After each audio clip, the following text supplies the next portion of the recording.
How many people do you know who struggle with their health? Chances are, whether they show it or not, most of the people in your life do. And chances are, you're one of them.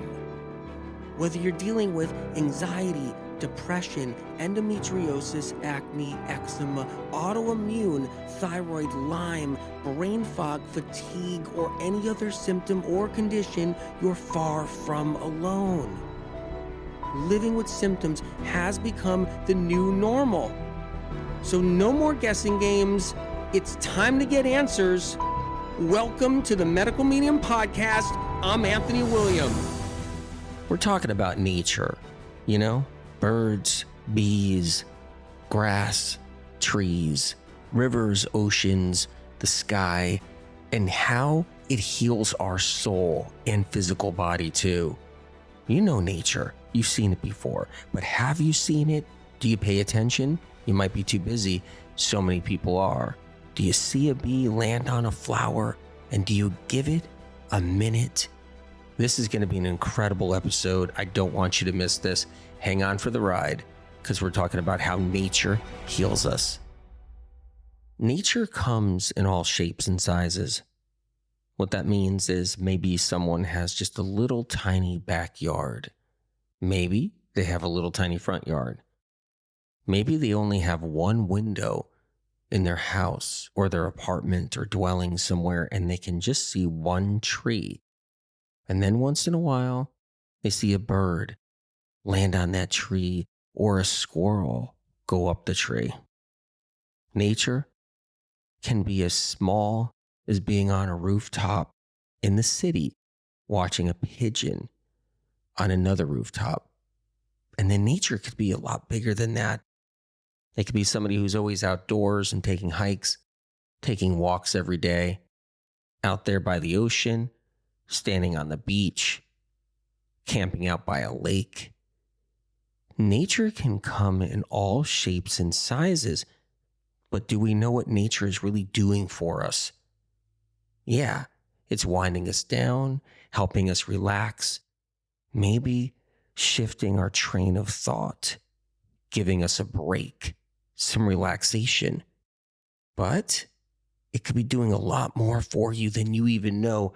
And if you harness it properly or just right, you can get a lot more out of it. When it comes down to nature, anything and everything goes. It can be simplistic. It can be just listening to a cricket. And each individual thing you experience in nature does something a little different to vastly different for you. If you're in the wilderness and you're camped out and a Sasquatch walks by, you're in nature and it's going to do something for you. It's probably going to scare the hell out of you, but something's going to happen because there it is, a creature in the woods. Same thing if you're in the wilderness and you see a bear walk by, or if you see a squirrel on a branch. They all do different things for us in different ways. They ignite healing.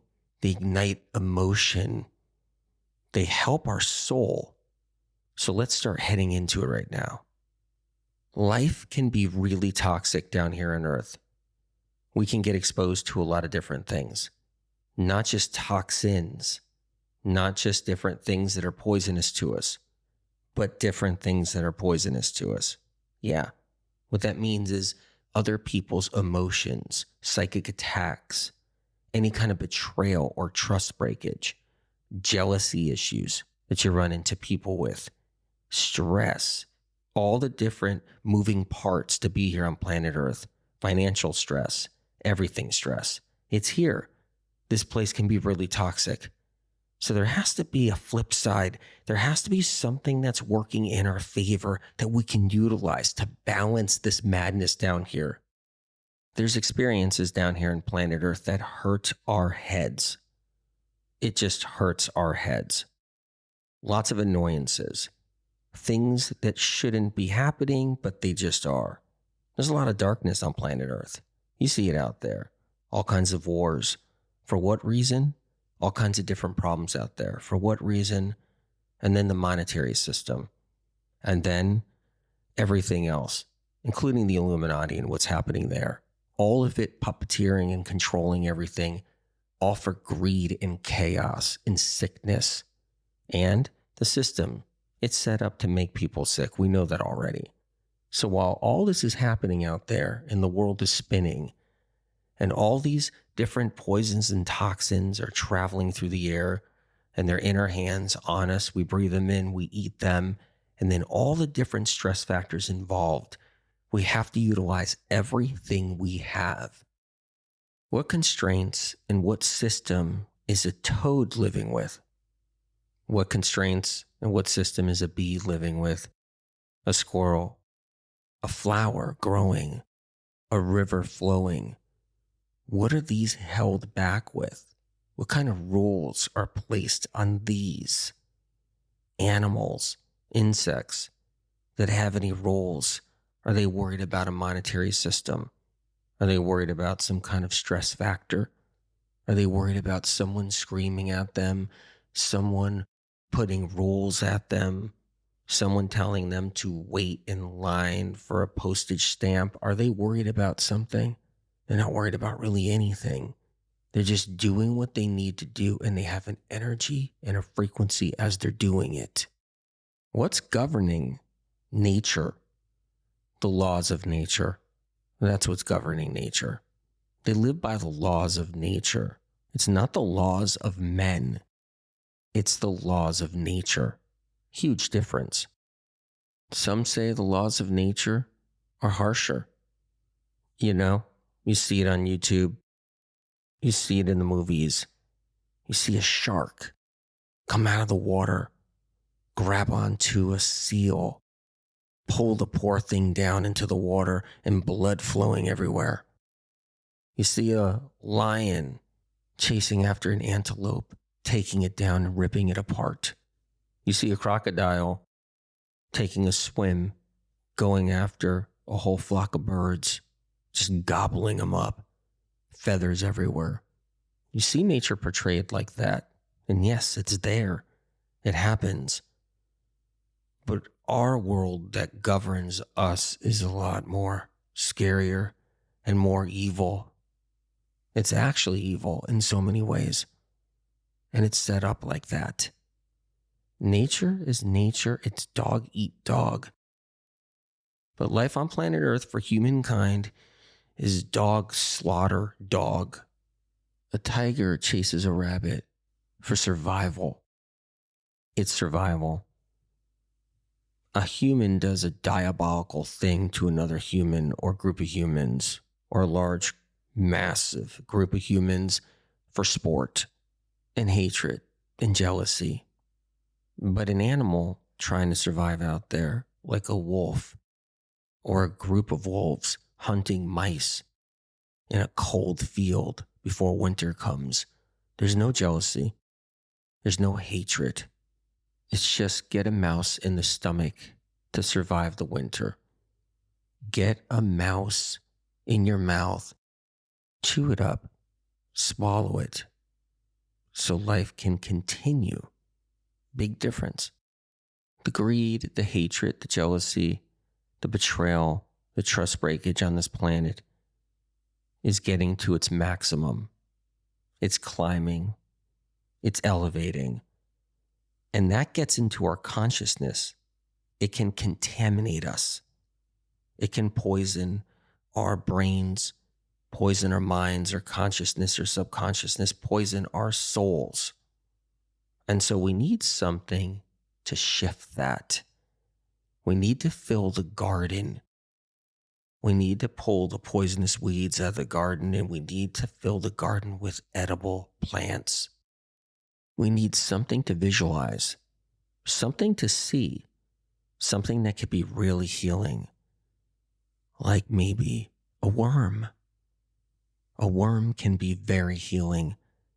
If you take a little shovel and you're digging it in the garden, or you're just digging it in the leaves somewhere and you see an earthworm pop out and squiggle away, there's something that happens when you see that worm squiggling away. Your soul a little portal in your soul just opens right up. Your brain cells and neurons start to receive the information you're seeing. An imprint is being made instantly. And as you're looking at that earthworm, a miracle is happening. Information that's sitting inside your brain and your neurons starts to move. Information that may not be good that's sitting in the emotional centers of the brain, like experiences, stressful experiences, old ones too, going all the way back, new ones that were just the other day, or some that have been PTSD or created PTSD long ago, and they just surface every now and then and trigger. Those start to move along too. And it's not just one earthworm. It can be a potato bug. It can be any kind of creepy crawly that you see move around in the dirt or under the leaves. And then you hear a flutter, a little flutter, and it's a bird. It's moving pretty quick. There it is.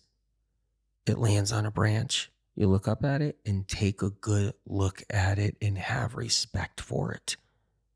What happens is that in our busy lives, these things become old hat. Old hat. We just don't respect it like we should, and we don't really receive what it really is and what it could do for us. We ignore it sometimes too. There's people out there that maybe with a family member or a friend, they go on a hike, but they're not really seeing anything. They're not really taking it in, digesting it. It's helping them. It's helping them heal, but they're not taking it all in and receiving it. They got other things on their mind, or they feel it's just underneath them, beneath them. It's not important compared to life. But it is important, and it is critical to see and understand. When you lean up against a tree and you touch it and place your hand on that tree, realize something, that there is water, living water, filled with minerals, coming up from the earth and going up, traveling up, right behind that bark layer. So when you put your hand on that tree, that's its life force. That's its heartbeat. The tree's heartbeat isn't in the middle of the tree. The tree's heartbeat is actually just under that thin veil of bark. It's right there. You're feeling its blood. You're feeling its fluid. You're feeling its living force and living source. Something happens to that tree. If that bark is cut all the way around the tree, even if it's just an inch into the tree all the way around, it can't get that drink anymore. It'll still look green, but eventually the tree will just die and all the leaves will turn brown and crumble and eventually just fall off because the life force is rushing up through the underneath layer of the bark. So when people hug trees, and they like to hug trees, and it's very healing and it's good for them, what's really happening is they're wrapping their body around the tree's life force, which is just underneath the bark. But the key is to really get this to settle in and work for you when you touch a tree or be near a tree, is to know that's what's happening, because a rewiring occurs. Nature rewires, and that includes every aspect of nature. If you're standing next to that tree and you know that that water is flowing, that that's the veins of the tree and it's flowing upward, and that tree is drinking that water for its survival, and you become conscious of it, aware of it, then you go to the next level. It's not just looking at a tree, it's more than that. It's understanding the tree's existence and life force. And when you understand that, the tree will connect to you. A tree can connect to a human being. Why would a tree grow fruit? Why would a tree grow avocados?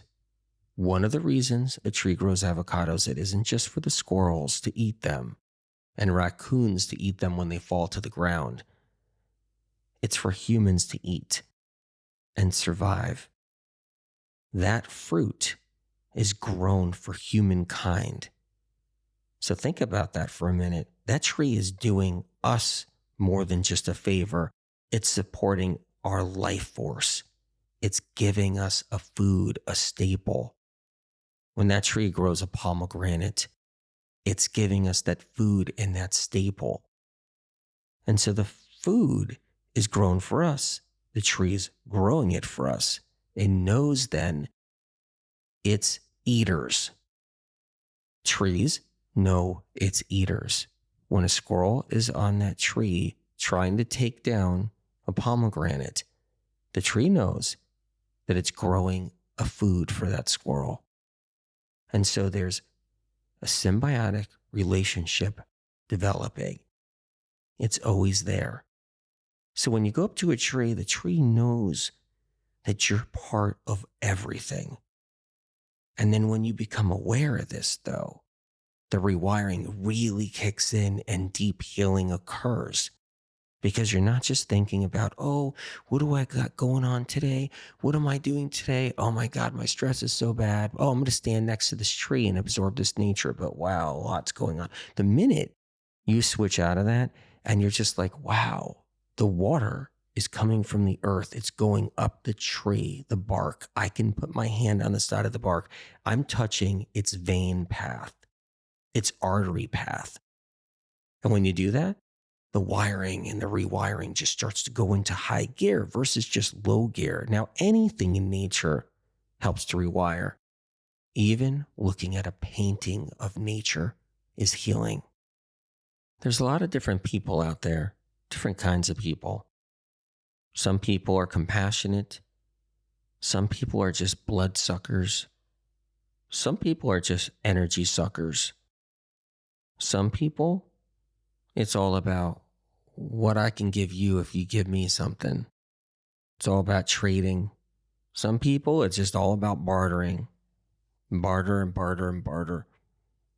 I'm not judging any of these people or any of the people that live like a certain way or any way they want to live. That's our freedom. It's our free will.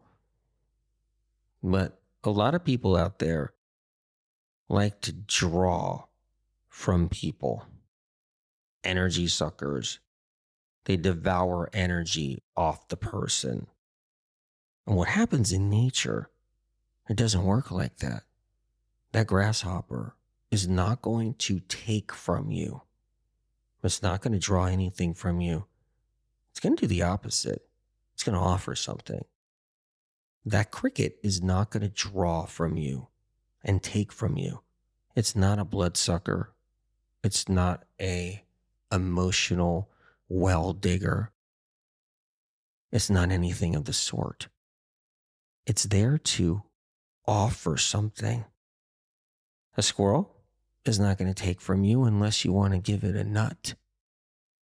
Unless you want to hand it a nut out of your own hand, which is really healing for a lot of people. But look out, the squirrel might get spooked and get squirrely and take a little nibble out of your hand and take a little bite.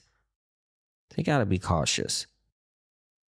But a squirrel might want to get a peanut from you, but the squirrel gives you something back in return for that peanut. A squirrel's not going to be an energy sucker. A squirrel is going to be an energy giver in a way that's much different. You might not feel sparkier. You might not feel like you're less tired if you're somebody that feels tired for a whole host of reasons, but you're going to be rewired. Your brain is going to be functioning differently just from that experience with a squirrel. Just looking at the squirrel on the tree, watching its pattern, what it does, how it rubs its face with its little claws and hands, how it looks around real fast and then takes off, chases other squirrels and plays all around the tree. I remember when I was younger, taking a walk through the woods in an area I've never been. I climbed up a hill and there was some water running. It was a spring and it was flowing. Now, the miracle thing was we were in a drought. There was no water really. All the ponds and lakes were down at their lowest. Didn't rain for months. Birds were searching for water everywhere. It was not a good time. It was a serious drought. But there was just water flowing down this little hill. It was miraculous just to see it and to listen to it. I sat down, sat by it, and I listened to it and I watched it flow. An SOC said to me, "This is healing your soul." I said, "Well, it feels like it's healing my soul. There's something happening here." And SOC said, "No, listen, every single trickle and everything you see is forming a memory, an imprint that will be there forever and you will never forget it. And it's entering through a passageway into your soul.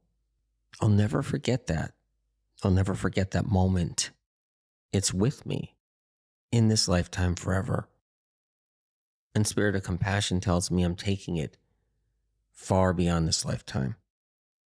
It's going to be in there as a protective measure, a healing measure to help me stay strong. And that's how powerful nature is. If you're somebody, you're not afraid of bees because you're just not afraid. Maybe you've never had a reaction. Maybe you never even had a bee sting before. And you see a bee on a flower and you drop down to the ground and you just look at it. Maybe it's a honeybee and it's on the top of a dandelion flower.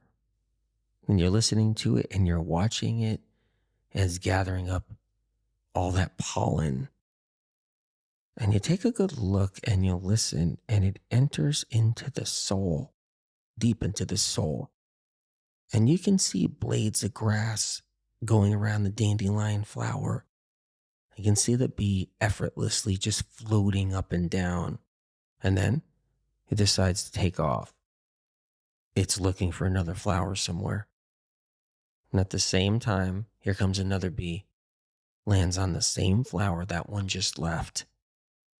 It's these memories, these experiences, these references, they become references that hold a lot of power and are healing.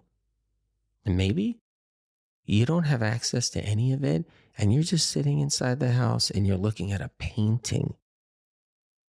There's power in even a naturistic painting that you can see flowers and trees and blue skies and water.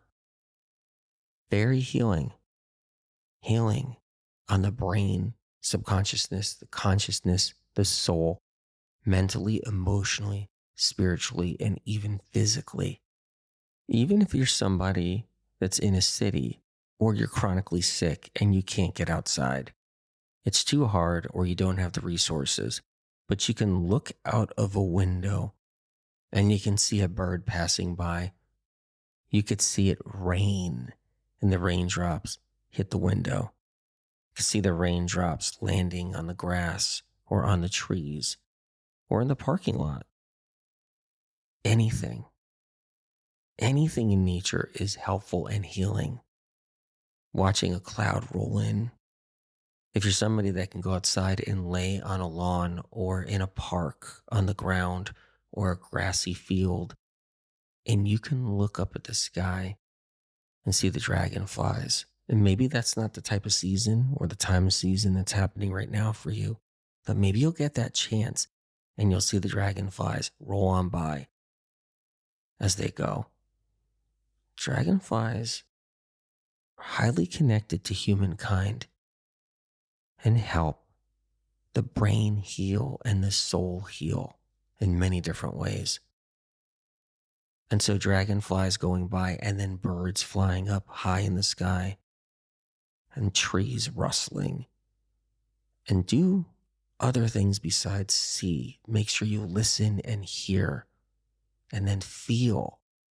If you have the opportunity to just sit there on the ground and just play with little twigs and pull grass up from the earth and touch the grass.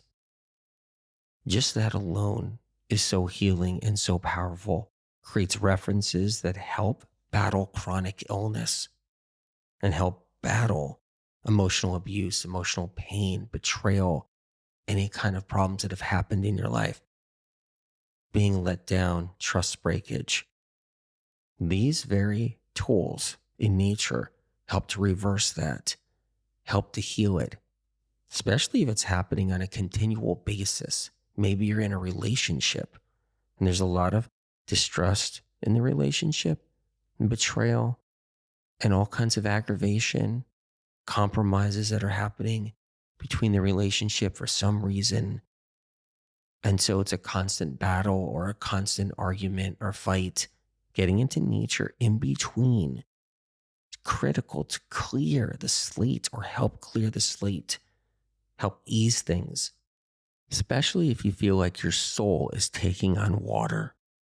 It's like a boat out there and the waters get rough and there's a storm coming and the boat's rocking and water's coming onto the boat. It's taking on water and it's feeling heavy. Even when our soul can feel heavy, feeling like it's been beaten or battered by just stress alone or anything happening in your life, nature is a weapon against it. Nature can help get that boat floating, get the seas to calm, get the water out of the boat. When we go through life, we feel like we're on somebody else's playing field. Let's face it, it's that difficult down here. And we're on someone else's playing field out there. When you get into nature, it's on your playing field now. Nature is your playing field. You get to be in nature in peace. You get to see it, feel it, take it in for what it is. Evildoers on the planet don't want you taking in nature. They just want to destroy nature. They do it all the time. Or they just want to withhold nature. That's why most of the planet isn't accessible to people, meaning it's restricted land. It's off limits. You're allowed to play in parks. You're allowed to take hikes in parks, visit national parks and state parks. But there's so much land and so much nature people are not allowed to enjoy or see. It's controlled. It's kept from people. But you don't need to do the big nature thing if it's not something that you have time for, resources, or energy for. It can be as simple as your own yard, your own backyard, your friend's backyard, anywhere, anyhow. It could be this small, little, tiny island, not an island out in the sea, but an island near your house or your apartment, meaning a little spot that has a few trees and some grass. And if you sat there just for a few minutes, even for 3 minutes, you can take in what nature offers and you might see something that surprises you. You might see an insect or a bird or a hawk fly by. And that's the power of nature. No matter what, we can use it for our own benefit whenever we need it. We can look in the sky. We can take a deep breath. We can breathe in air into our lungs. We can connect to the water sources around us, to the lakes, the rivers, the oceans. And maybe only once a year you get to an ocean and you can walk on that sand and experience like the medical medium waves on a beach, meditation. And you can experience that once and then you have that reference and it stays with you a lifetime and it stays in your soul and it sits there and it doesn't leave. Nobody can take it from you. It can't be stolen. It can't leave you. You're not going to get let down. You're not going to get your trust broken.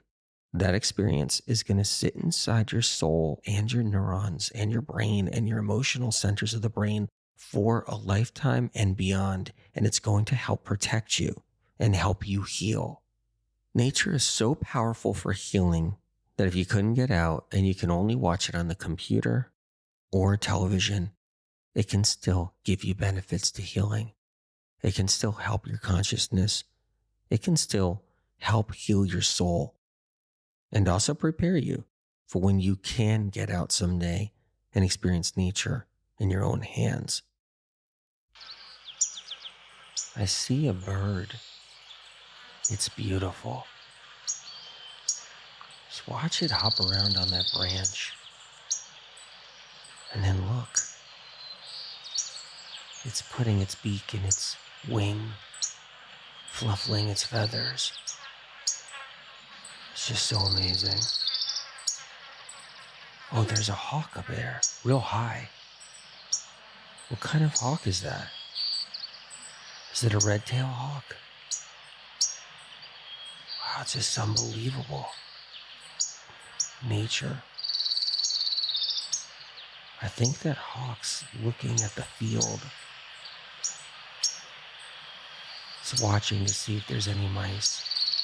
Ooh, what was that? There's a grasshopper just hopped over me.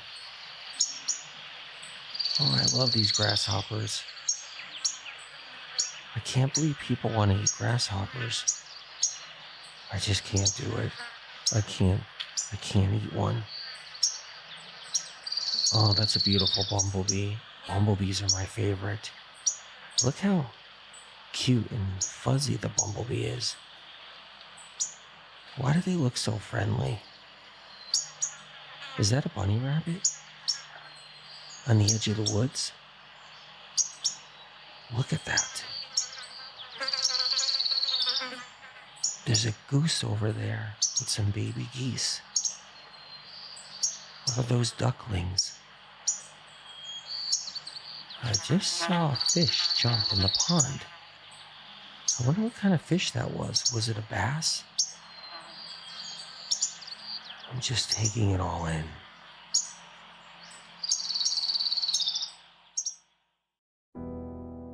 The clouds are dark. The birds are praying. The fish are flipping. The ice is breaking. The wind is hauling. And the water is rushing and rolling. The lakes are brimming. The bottom of the ocean is crawling. I can sense the woodchucks gnawing. Our bodies communicate to the earthly mother, our souls to the heavenly Father. Here comes the rain. It far from drives me insane. It's feeling good in some ways and feeding life, and I respect its persistence all the same. Nature fights arrogance, and I know deep down inside it has the strength to heal the deepest of wounds. The angels sometimes appear in nature, in the woods, in the water, to help with disasters brought on by disorder. Can you see the angels walk with a light rod through the woods to free animals that may have been tricked by a snare facade, struggling in the bush, and only a compassionate angelic force could acknowledge? Thank God. Look at a flower. It's in its greatest hour, and draw in its energy as it clears your frequency, and see the bird fly high in the sky. Every sighting keeps you here a little longer and longer, because a switch flips behind your eyes that helps you heal, and your soul will never die.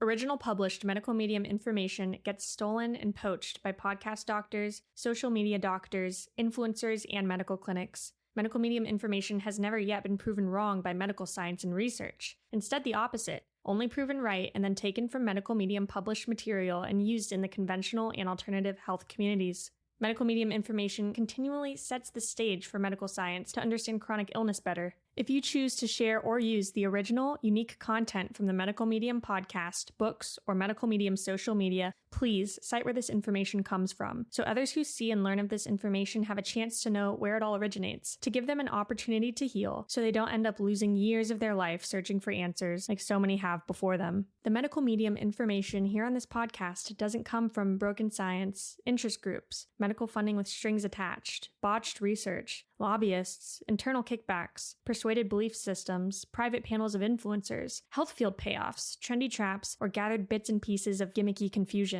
Because chronic illness is exploding like never before in our modern day history, it takes a greater force than us down here. It takes a helping hand from above. Medical Medium information has street cred. It's an organic movement of countless people around the world healing. More healing stories of real people not being paid to tell their life-changing experiences of rising out of the ashes of sickness and entering into the light of full recovery, getting their lives back and finally healing when nothing else in the world of health could move the needle and get them better. The information on this podcast is not man-made. It comes from above, from a higher source. Whatever you believe in, whether God, the universe, the light, or the creator, or if you believe in nothing at all, that we're just floating through space together on this rock. Know that the information you hear on this podcast is separate from all the other noise out there. It comes from a different place, a pure, untampered with, advanced, clean, uncorrupted, original, primary source, a higher source, spirit of compassion.